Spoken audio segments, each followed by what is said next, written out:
Having a high rank is always a target on your back. I always felt like I was hungry for points. The most important for me is to win tournaments. I see ranking as a goal. The pressure on a player to compete at this level is very high. Every point matters. It's crucial. The PIF WTA rankings mean very, very much to players. I think about it a lot, actually, almost every single day. I've been ranked as high as number 3 in the world. I remember when I was a young girl, when they asked me what my dream was in tennis, and it was to become number 1 in the world. The players are really trying to chase that. It's always kind of lingering on the back of your mind, and rankings are important. My goal is going to be number 1, always.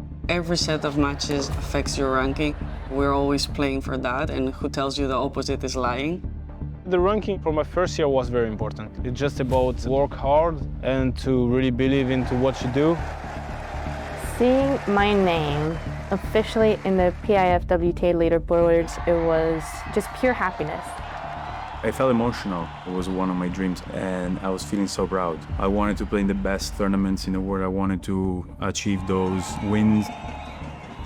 Well, the PIF WTA ranking system is based on a 52-week rolling system. We start in January in Australia, and then we end the year with the WTA finals in Riyadh.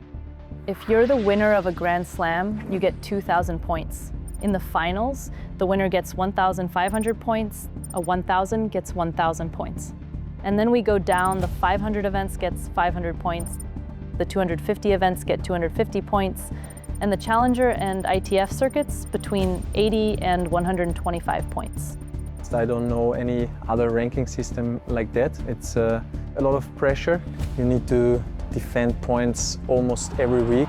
If you do well in Australia in January, the next year, you have to defend those points. So if you can do better, you can go up in your ranking, and if you don't do as well, your ranking will drop.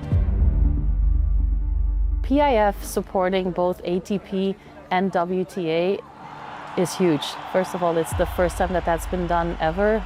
I think it's a very important way to put tennis, men and women, on the same pedestal. For me as a woman in tennis, having PIF supporting both sides equally, it's super important. We've been fighting for that so many years. It's so important for the sports. It gives so many chances to rise the level, support all players. Seeing that PIF takes the first step in sponsoring the WTA rankings means that they believe that this is the future, not only for young girls, but also different generations. When I was on the rise of the rankings, you got a reward every single week because you're improving your career best, and it's simply amazing. The key attributes for young players is resilience, the number 1. There's a lot of things that from a young age you deal with that a lot of other people don't have to deal with. You want to have that good, strong foundation where you learn to take good care of yourself. And then once you start to become older, everything else kind of falls into place.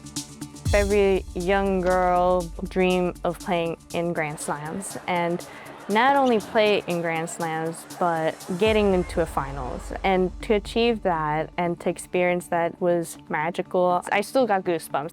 I was able to achieve my highest ranking. It just kind of made everything sweeter. The victory in the 2023 Lyon Open was very big for me. It just made me believe even more into my tennis. Once you start challengers or future, you're not winning a lot of matches, and you feel that maybe I can't even win one tournament. But then you just step into one ATP and you win it, and you are like, okay, so then I can make it. After that first milestone, I felt like it definitely gave me a lot of motivation and confidence. I definitely thought that if I was able to achieve that at such a young age, what else can I achieve? I set goals for myself, building my game, the fundamentals, and to improve every day.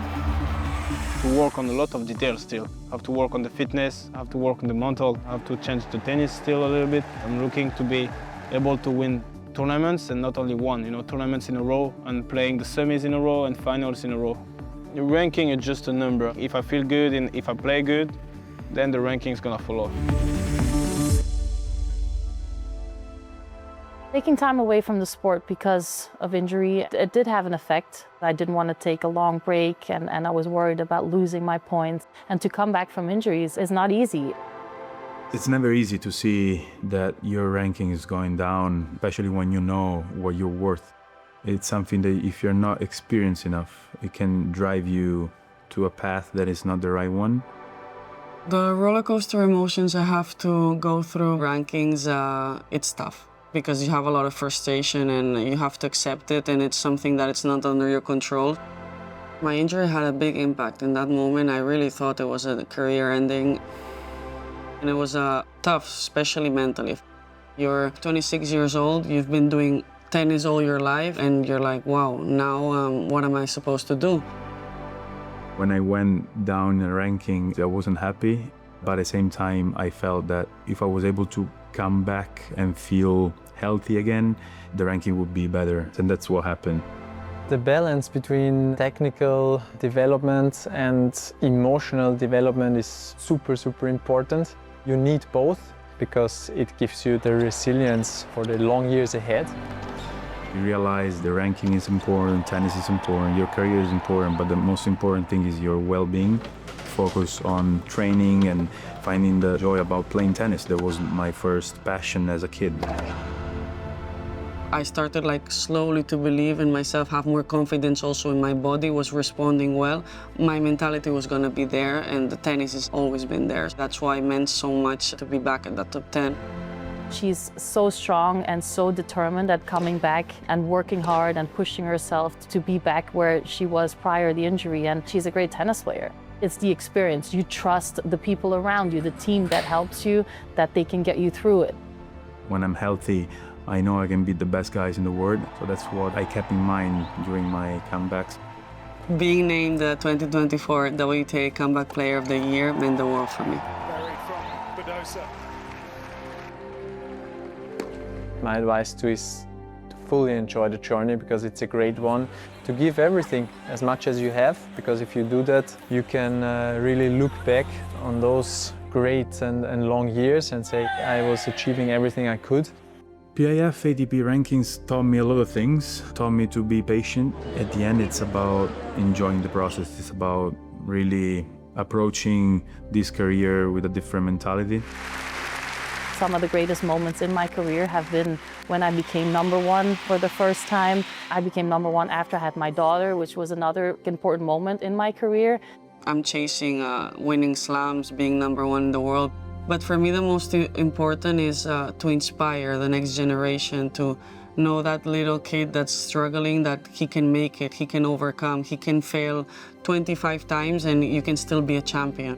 I hope that I can be like a small stamp in the history book, that a little girl can say, I started playing tennis, and seeing Layla achieve her dream makes me want to achieve my dream.